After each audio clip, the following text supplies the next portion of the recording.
I'm going to record this at this point. So just going back, the way that we understand the world is very different from how we understood the way they understood the world is very different how they understood it now. And so specifically to understand the whole Bible, but Genesis specifically, we need to understand how the ancients perceived and understood their world. So this is a little diagram. I actually had a software program a number of years ago that let me create something that represented more the way they understood creation. Now, does that look like anything to you? Mm-hmm. Marilyn, what does it look like to you?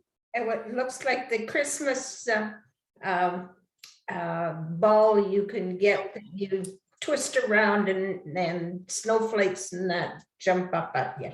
It's a snow globe. Yeah. Yeah, very intentional. It is it's a snow globe, all right. Mm-hmm. But here's a little bit of a diagram. All right. So what you have, just to point things out if it's not already obvious, you have the earth itself. You have the pillars of the earth that actually support it. So when you hear the term pillars of the earth, that's what they mean. It's that these foundational pillars that come up to support the earth. And then the pillars of heavens, you actually see. You can actually look across the strait and the Strait of Georgia, or even here, and look at the mountains that support the sky. Okay, the pillars of heaven are the mountains. And then you have the waters underneath the earth, which you can see. They're part of, in terms of the ocean. But there's also water further down, as they understood it. Like it's all down underneath it. But here's the funny thing: their water isn't just underneath the earth. There is water above the earth. How do we know? The sky's blue. Mm-hmm. So that's got to be water up there. How do we know there's water up there? Well, water falls from the sky periodically. Okay, the whole condensation rain cycle, not even on the radar here. The sky is blue, there's water up there.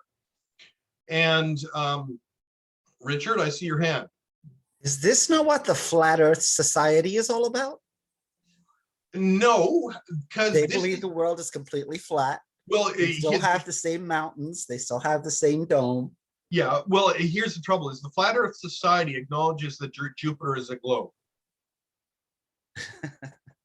So no, the Flat Earth Society is more like a disc going around the sun.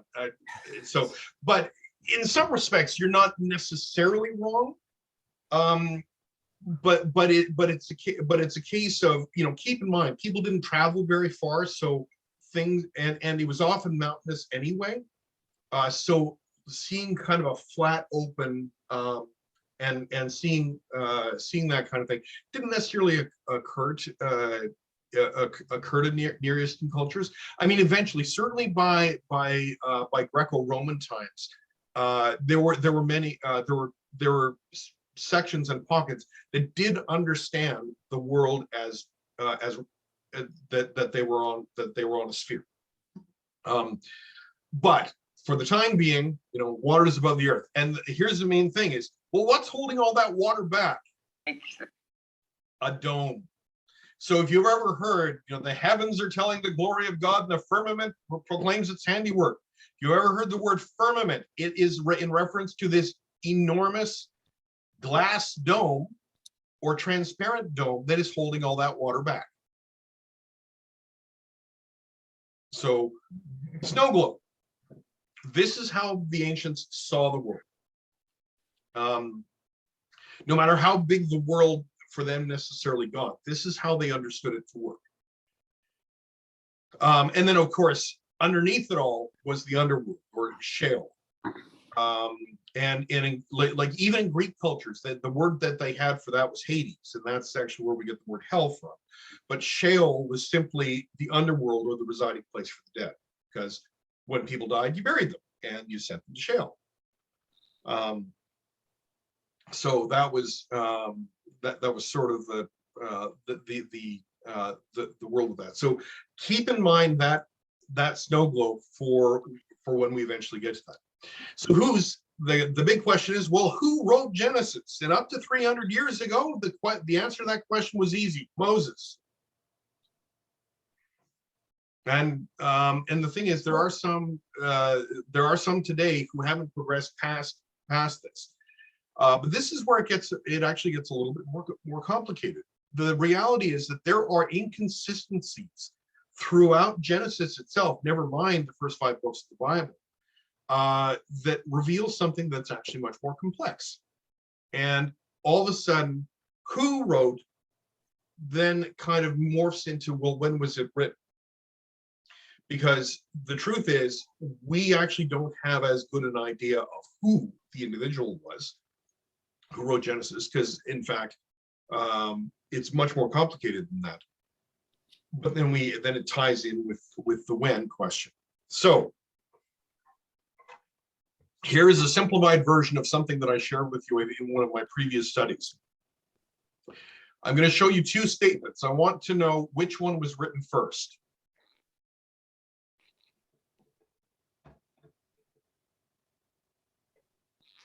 Any takers? Romeo, Romeo. Yeah. Okay. First. How do you know? Where's my cars later? I'm hoping. Yeah. Oh, no, and of course, Richard, you would be right, because as in terms of your ability to speak English, you would immediately recognize Shakespearean English Absolutely. with versus even like the use of the word dude, for example, has been in use in English for about a little over 100 years. But in terms of the context in which this was, it's really been only in the past 50 that it's kind of moved into that phrase. So we can actually date something by the language that is used, or at least have a good idea as to what was written first and what was written second and what was written third. And so we call it this kind of a linguistic archaeology. And so we can look at the way, the phrasing, the language itself, that actually can provide us with these layers of understanding in terms of when something was written. And so some of the ideas behind this is that one big takeaway or one big giveaway is, how is God's name actually used? How is God's name actually used? And because you actually have two different ways. You have God's proper name, which is these Hebrew letters here, YHWH or Yod Het Vav Het, which roughly comes out to this, approximately thought to have been pronounced as Yahweh. And then you also have, the thing is, anytime that appears in an English translation of the Bible, with the exception of the Jerusalem Bible, it is translated as the Lord in capital letters. So if you open up Genesis, and look in it, and if you find the word the Lord written in these kind of small caps, it's God's proper name is actually used. So there's that. And then there is Elohim, which is translated as God. So when you see the word God, just the word rendered in English, that means it's translating the word Elohim. And incidentally, Hebrew is a Semitic language, as is Arabic, and Elohim and Allah are actually in Arabic are actually effectively the same word, just on different linguistic branches, but they have the same origins. And so that's where we have that common element. And so what happens is you have the reverence for God's name increases over time. That God's proper name, Yahweh, becomes more and more and more sacred as time goes on. And so people are less inclined to use God's proper name and simply refer to God as God. And so the newer something is, the more often the word Elohim is used. And this is something that you can actually track even in English translations. And so the other thing is, something that's older tends to be a little bit more earthy, more primitive, because language in and of itself really only, written language as we have it, really only dates back relative to us about 5,000 years. Anything before that really is pictorial, cave drawings, that kind of thing. But in terms of an alphabetical language, the oldest one is Sumeria, and then various Semitic languages, starting with Akkadian and moving forward. And I don't mean Akkadian as in French-speaking Maritimes. I mean I mean the Akkadian or Akkadian, I guess, Akkadian is one of the older languages. And then even in Hebrew itself, in the use of Hebrew, is that the older something is, the more earthy, the less refined it tends to be. Whereas something that is newer can pretend to be older. Like I can write faux Shakespeare. But someone who lived in the Shakespearean time could not write something that is would be our modern English. It's only a one-way street.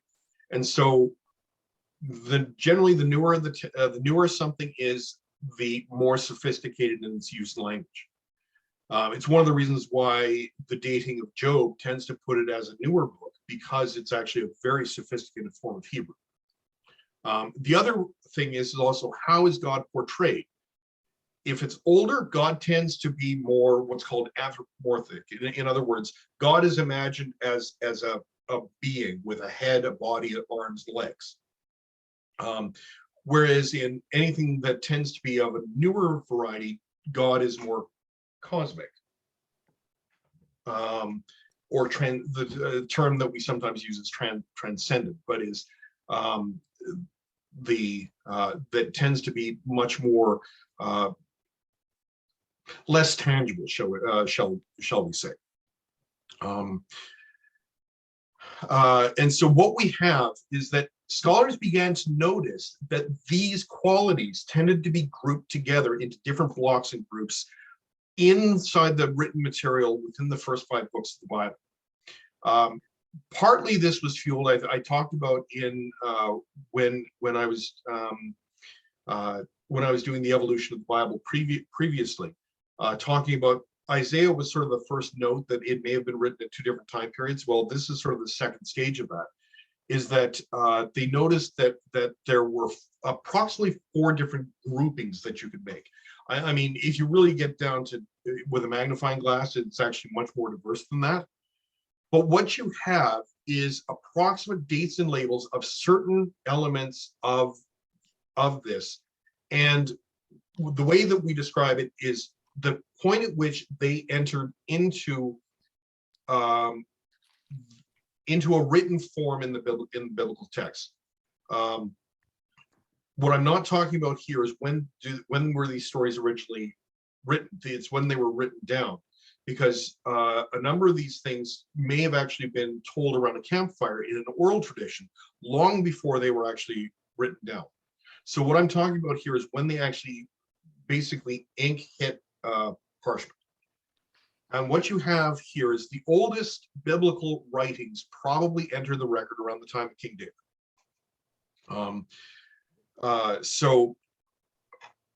And these date ranges are really approximate. Even when I give you a single year, it's very, take this with a very fuzzy grain of salt. Okay. Then you have a shifting of the language over time as the name of God became more and more revered, more and more sacred.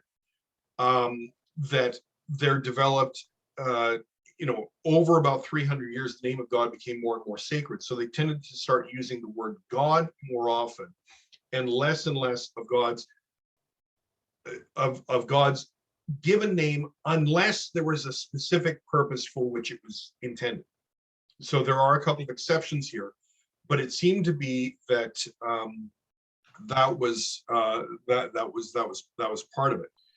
Then you actually have, and most of the material, not surprisingly, here is called the Deuteronomic source. In other words, most of what is in the book of Deuteronomy is what would be classified in this section. That that seem to have some different qualities relative to the first two. Initially, it was kind of grouped together, but then they realized, wait a second, there's another one. And then there is a very reverential, the last of the categories is extremely reverential and the most linguistically sophisticated of them, and is sometimes referred to as the priestly source. And this came in around the time of the Babylonian exile. And the so-called priestly source here represents the most linguistically sophisticated and the most reverential when it comes to the name of God, to the use of the name of God. Now, keep in mind, this is also a gross oversimplification. There are entire courses at the seminary level that just delve into one of these and say, how can we further split these down? I'm not doing that tonight. I'm just trying to give you a broad overview that really what it is that Genesis through Deuteronomy came together in four different time periods, and basically with each time period, more was added in. That's the better way to put it, is that you started with something and then it was further added to, either as theology evolved or as understanding evolved or as new material was found and added.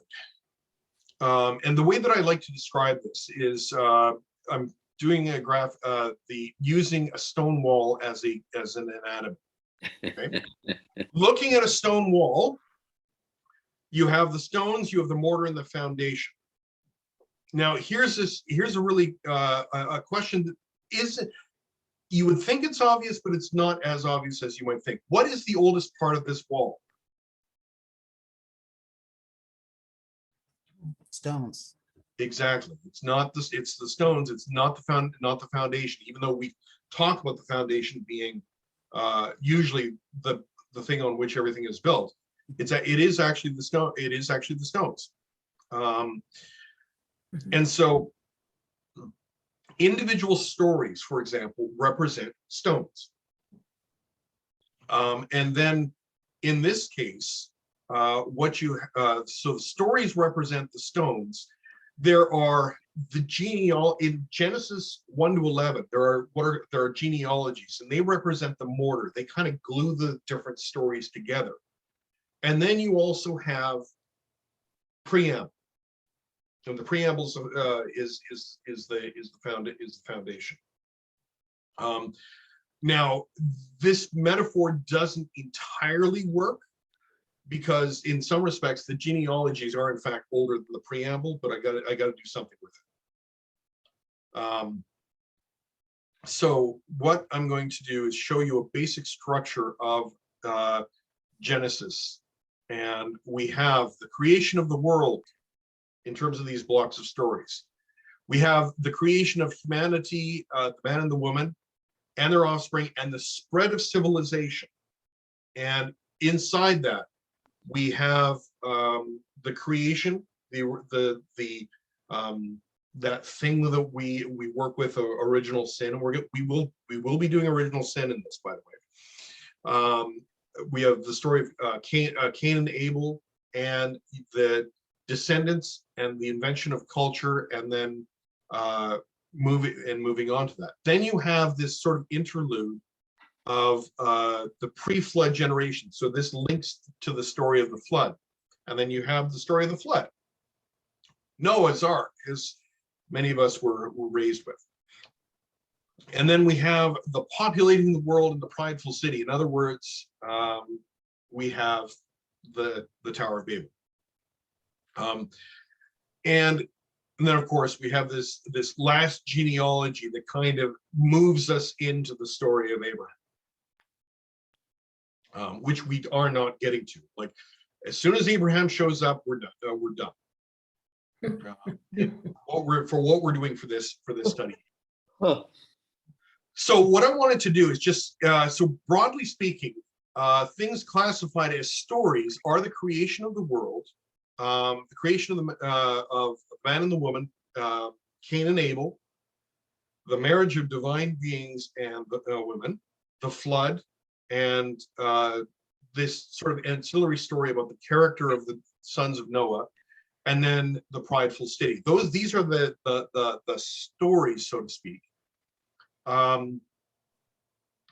But they also, some of them form a dual purpose. Then we have the genealogies, and truthfully, we're going to be spending the least amount of time on genealogies with this, because these are intended to link one story to the next. Because I'm not going to get into the individuals of that. The genealogies are really intended to glue one thing to another. But specifically, there are actually not one but two preambles in this. Notice the creation of the world is not only a story, but it's also a preamble. And then the marriage of divine beings with women is tied to the flood as a preamble. And so that kind of gives you sort of a block on how that comes together. Any questions so far? Okay, so because that brings us to the end of tonight. So what we're going to do for next week, like I can go back to any slide if you have questions about it. But what we're going to do for next week is the Tower of Babel, and this is your homework. Okay, I want you to read. Yep. I want you to read Genesis chapter 11, 1 through 9, a couple different translations if possible, because curiously enough, it's about the spread of languages. And so if you have access to more than one translation, it may actually be useful to read it that way. And that's kind of that's part of it.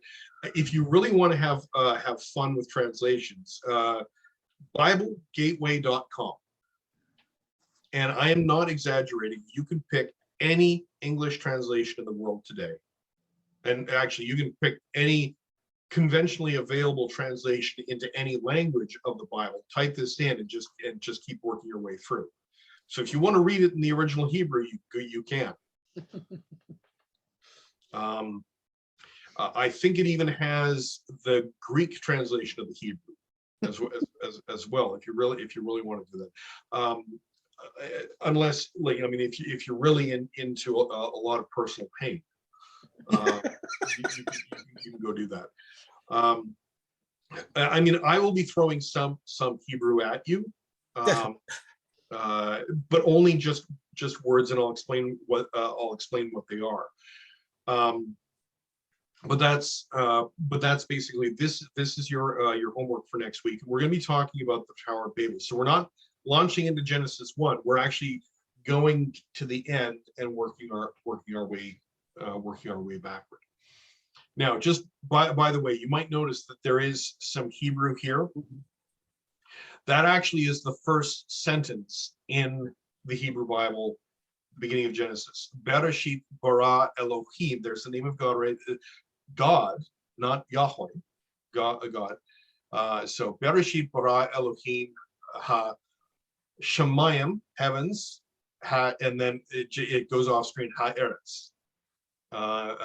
Ve'et haaretz, there, and that's now granted my Hebrew pronunciation is terrible, but it's intentional, and I actually have a really good way, John, for you to show off right now. Well, truth is, if you pay attention, each slide begins. Oh, I am listening like you've had no idea. It's been really interesting. Thank you. Yeah, well, the beginning part of this is that next week the phrase that you'll see up there, and I'm not as well rehearsed for that one, is the beginning line from chapter 11, or from chapter 11. So the Hebrew changes every week. Okay.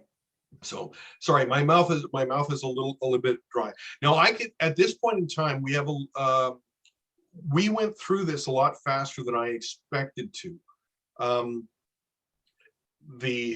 So I can jump back to any slide you need me you want to, and have a look. Or,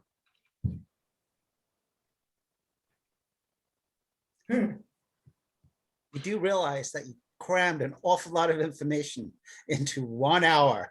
well, I'm surprised. I'm like, oh my good Lord, this is not where I thought this was going. Well, I had planned this to go to 8:30, and so it's kind of like, but it leaves room for questions. So with all that cramming of information into there, is there anything that you need me to unpack? No, I'm the one that's going to have to unpack it, because I started at the beginning and thought, okay, I'm going to try and get a head start on this. Yep. And now I never made it to the end. So now I have to go to the end and work my way back the other way. Thank you. Yeah. Well, and the part that was intentional on my part, because I mean, here's something else. And I've been talking to Janice about this earlier, is that, curiously enough, on a surface reading, what I refer to as a natural literalist reading, you assume the first thing that you read is the first thing in the Bible, and you assume that the last thing you read is the last thing. And that is, we know that not to be the case. But then it's actually doubly true of Genesis. In fact, I'm actually taking you to what may actually, it may be the oldest story or the second oldest story. And week 2, it may be the oldest, probably is the oldest story, or maybe the second oldest story within the opening chapters of Genesis.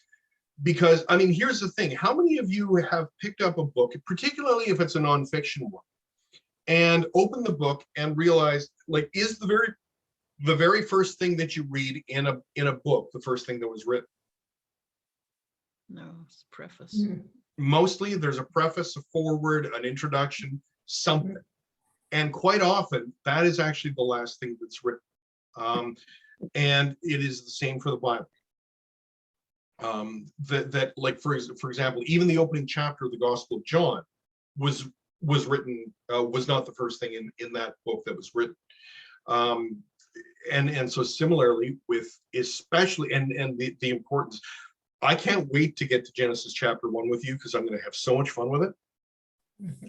And I hope that you come away with a better understanding of what it truly is, that it's much more profound than simply an event list.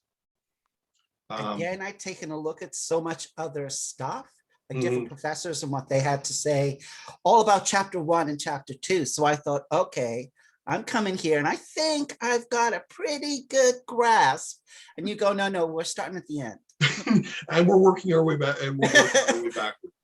So I'll be more excited at the end of this than I am at this point in time. Yeah, well, and the trouble is like, sometimes we think, oh, you know, oh, it's you know, it's Genesis, like that it's you know, oh, like Babel tends to be one of these throwaway stories. Because okay, okay, we, you know, Genesis chapter 1, chapter 2, and maybe the murder of Cain and Abel, Noah, because hey, animals on a boat is fun. You know, but then we tend to, you know, like Babel is like, I don't know what to do with this. And that's one of the reasons why I want to start with it, because I want, if I can get you excited about Babel, the rest of it's gravy. Being Catholic, this is something we never did, as far as being able to break it down, or because it was what it was. Therefore, you started here and you finished here. And everybody went through the same tunnel, same stuff. Yeah. So that's the interesting part about you, is the fact that you're at least giving a completely different blown out section of Mhm. something that I was not aware of. And what I'm hoping to do with this is that when you go back to read it, you come back with it with a deeper understanding of it all, and hopefully a more profound one. I hope, and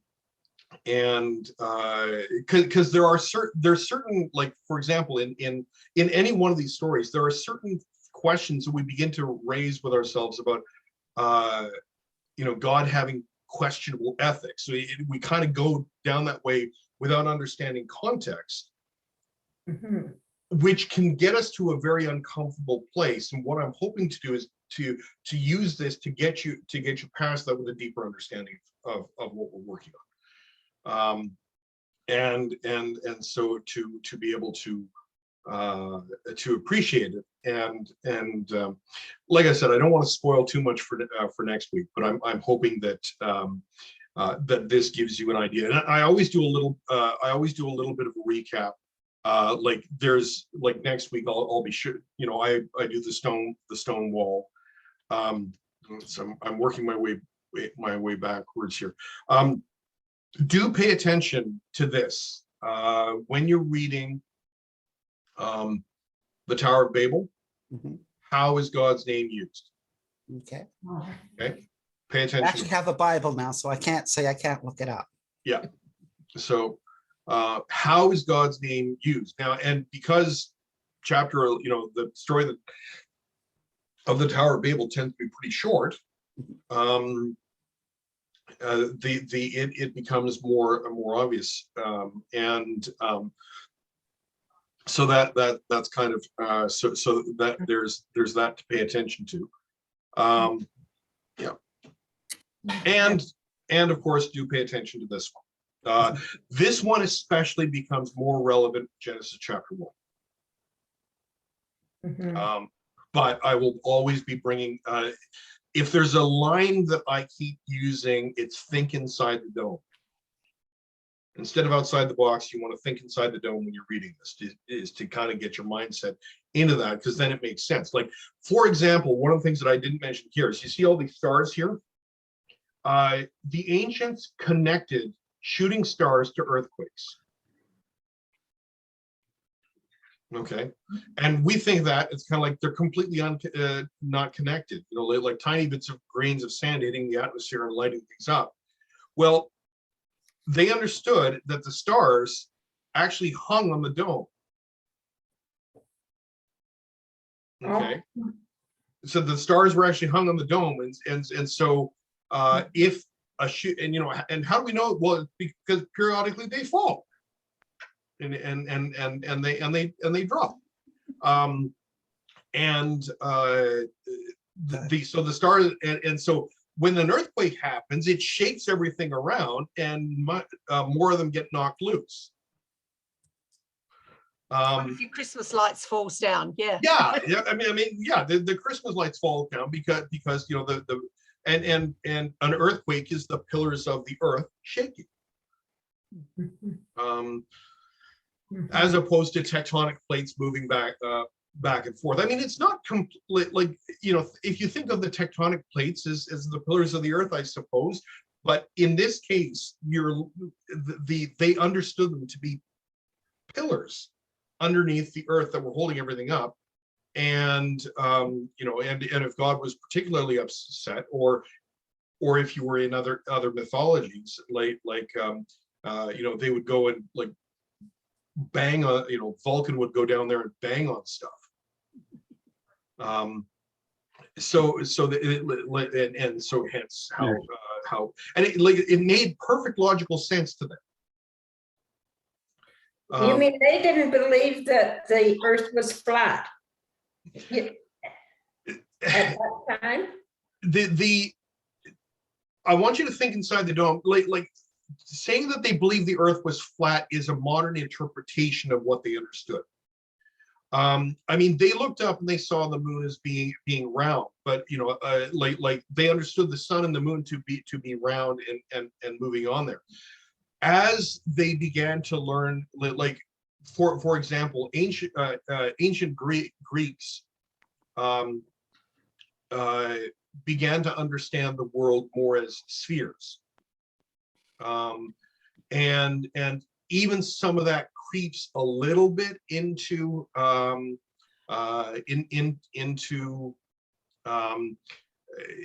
into early Christian writings. Like there was you know, that there's the misconception that everybody before Columbus thought the world was flat and it was Columbus who proved the world was round.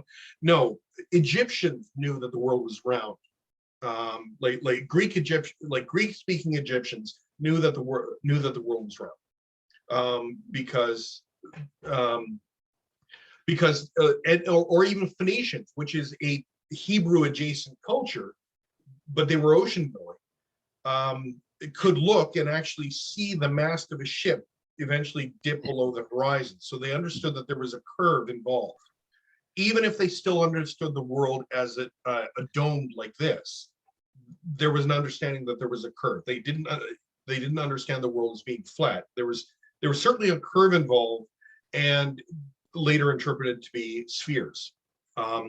And certainly by the first or second century after Christ, that was a fairly common knowledge about people with people who were knowledgeable in it. I mean, so it's more complicated than that. But in terms of the basic understanding of how the world worked, though, even like maybe it would be better if I portrayed you know, showing the Earth there is not necessarily flat, but actually maybe I curved that a little bit. Oops. But that, you know, that might be a way to go with it. I see a hand up. Grace. Was there less stars back then? No. No. Were there? You were asking, were there less stars? Less stars. Yeah. No. We actually can, like from a scientific point of view, we can actually. I've got a program on my iPad that can actually wind the sky, wind the sky clock back, and you can actually see what the sky looked like at the time. Now, Really? yeah, like astronomers knew that there was like things would shift, because now here I'm going into the full science of it, because amateur astronomy is something that I do. I have a 8-inch telescope on my deck, so and our Earth spins on an axis that actually tends to that over time wobbles. And so right now, the North Pole points directly at a star called Polaris, which we call the North Star. And if you know, you've seen those long shot photographs of the stars swirling around at a point. Well, that point is Polaris. The Earth is wobbling enough that in about, I think it's 100,000 years, maybe less than that. I have to look up. That eventually the North Pole is going to be pointing at another star called Vega, which is a star that you see often in mid to late summer, and it's very bright. It's almost directly up from us, and eventually that will. So the stars may have been in different places, but there certainly were there fewer stars. No, in fact, arguably, well, no, like in terms of stellar time, most of the stars that you see in the sky today were visible then in roughly the shape that they were now. Some of the constellations may have shifted a bit, because those stars, especially stars that are closer to us, do move as we move around the center of the galaxy.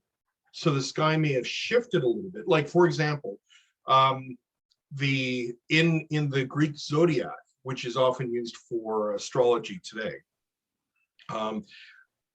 over time, like the zodiac are the constellations in the sky that the sun passes through the year.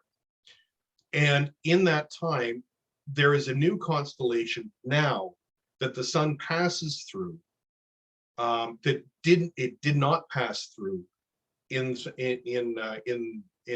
like, you know, 2,000-3,000 years ago, when the zodiac was first conceived of. And so that extra constellation is called Ophiuchus, the snake hand.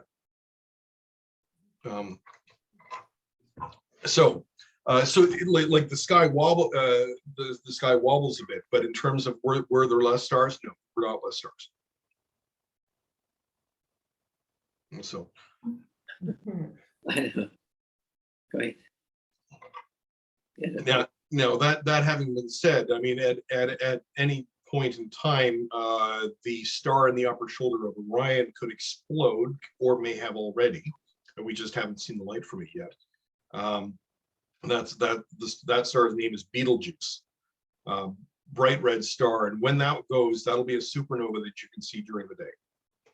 Who gives up the name? Who gives them their names? A lot of the stellar names are actually have their origins in Arabic, because so most of the names that we use for the stars today actually came during the Arab period in the sixth and 7th century. They And- studied the stars back then. Yeah, whereas the constellations are Greek, but the star names are mostly Arabic. Hmm. So There was a big shooting star came down in Ontario over Lake Simcoe, yeah, that one Yes. probably produced a meteor, like a meteorite. meteorite. Yeah, and that is part of the Lyrid meteor shower that's happening right Mm. now. So, yeah, the trouble is that I use stellar backgrounds intentionally, and the trouble is if you get me going off on astronomy, you might be here a while.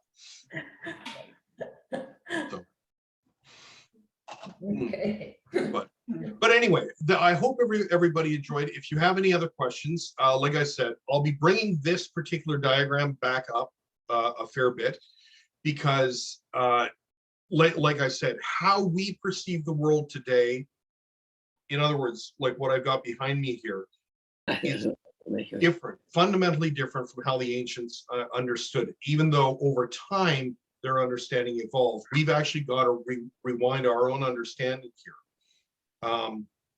to be able to see that. So, you know, for example, the pillars of heaven or shooting stars or things like that have completely different causes, but it was what they were able to observe. I mean, if you've ever been out, like why is the sky a dome? Well, if you've ever been out on a clear day, a clear cloudless day, it does look like a dome if you look at it a certain way. You know, from horizon to horizon, there's a dome over us. Mhm. And it must be keeping all that water back. Mhm. So, Same as a rainbow. Yeah. well, we get into that 2 weeks from now with the with Noah's Ark. Okay.